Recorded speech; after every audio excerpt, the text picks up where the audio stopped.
Today we're going to dive into one of the most influential things in the EV world in the US, and I think this kind of applies to Europe too, because there's a similar thing going on here as well. So the Inflation Reduction Act, the IRA, and its effect on the EV landscape in the States, it's a super interesting topic. So if you're curious about how this legislation is shaping the EV landscape, then stick around. It's only a short video, a few minutes.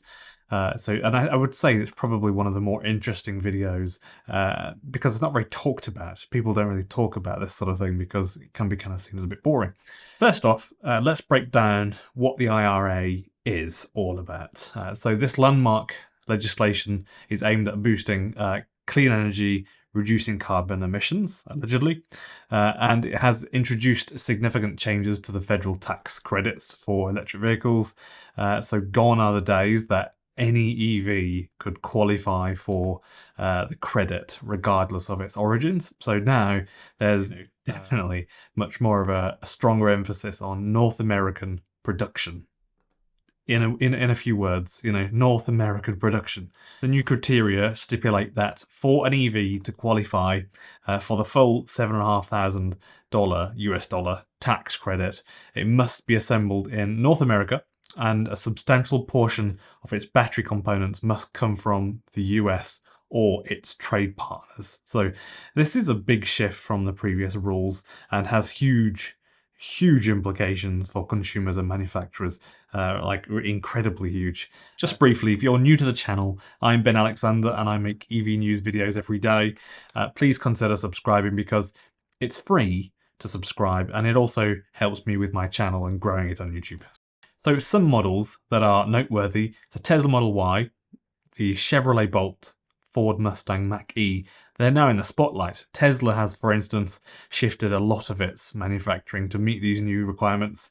The Model Y, which is the world's most sold EV, by the way, continues to thrive under the new rules, largely because of Tesla's foresight in localizing production. Also, Tesla are frankly a very proud American company. I think that's pretty obvious, isn't it? On the other hand, some foreign manufacturers are struggling to adapt. So companies such as BYD, who are, to be honest, they're not as seated into the global economy yet, simply because they've been around for a long time, but in this current format, they're a modern EV brand. A couple of years, that's it. That's the only reason, they're not as seated into the global economy.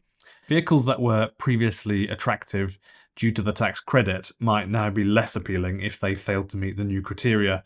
So this shift is prompting companies to rethink, like really majorly rethink their production strategies, whether it's building new facilities in North America or sourcing more components locally. $7,500 is a chunk that is sizable enough, I think, to make someone decide whether to buy a vehicle or not to buy a vehicle. It's just too much of a percentage difference on the total price. So manufacturers are pulling out all the stops, I think, to comply with these new regulations. Tesla's gigafactories in the US are a prime example of strategic adaptation. By producing more vehicles domestically, Tesla are basically ensuring its models remain competitive and eligible for the tax credits. I've mentioned this, I think it was the beginning of this year or the end of last year. Basically, the new model, the new Tesla, the small, cheaper one, $25,000 one, that probably won't come out for $25,000. This tax credit is pivotal. It will determine a large amount of its US success, I think, simply because of the price. So other companies like General Motors, Ford, and there are some other companies also ramping up their North American production efforts. GM's Ultium Cells joint venture with the other company, LG Energy, their solution is to produce battery cells in the US. So this is a direct response to these new requirements. Ford is heavily investing in its Blue Oval City in Tennessee, which is mind-bogglingly awesome. If you've not heard of that before, it's definitely worth a Google, that's for sure. Or maybe I'll do a video on it. They're aiming to create a really large and robust EV manufacturing hub in Tennessee, which is, I just think it's the coolest thing.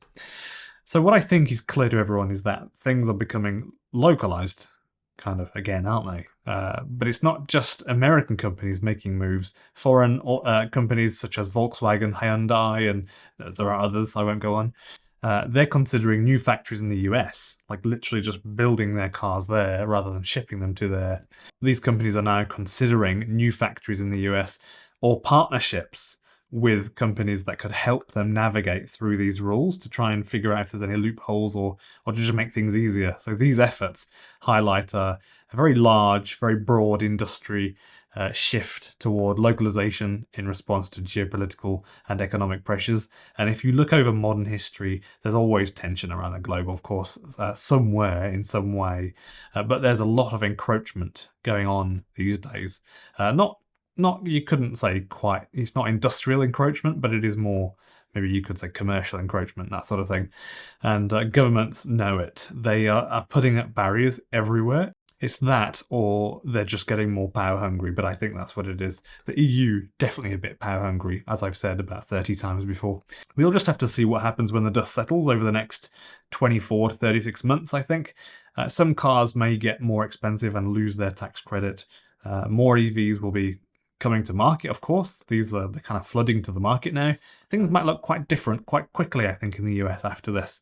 If you're in the US, let me know what you think will happen and what the general feeling is there about how this will change things.